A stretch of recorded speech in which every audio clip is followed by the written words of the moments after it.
तर काय आपण ना आयुष्यभर मागे धावतो सेटल व्हायसाठी. तर मला जर उद्या कधी देवाशी बोलता आलं, देवाच्या संपर्कात आलो, कारण हल्ली कुणी कोणाच्या संपर्कात असतं आपल्याला माहिती आहे, तर उद्या जर माझा कधी देवाशी संपर्क आला तर देवाला मी काय मागीन की देवा सेटलच्या या भूतापासून कायमचं निर्भय दे, नाहीतर मला माझं माझं ते बालपणीचं वय दे. आयुष्यभर हे भूत पाठीवरती बसून आपण जगतोय की सेटलच्या या भूतापासून, सेटल व्हायचं जे भूत आहे, सेटलच्या या भूतापासून कायमचं निर्भय दे, नाहीतर मला माझं माझं ते बालपणीचं वय दे. हो हो, हे तेच वय जेव्हा शक्तिमान लागायचं, माझी झोप जेवण सगळं आईबाबांनी बघायचं.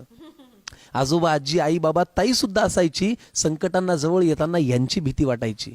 एकच काय तो अभ्यास तेव्हा, ज्याचा त्रास असायचा पण तोही तेव्हा माझ्या पुढे डोंगरा एवढा बसायचा.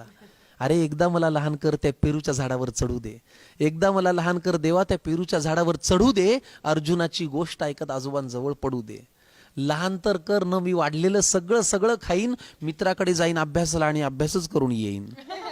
मला नव्हतं वाटलं देवा तू असा गेम करशील, वाढत्या वयाचा आकडा आणि संकटांची संख्या सेम सेम करशील.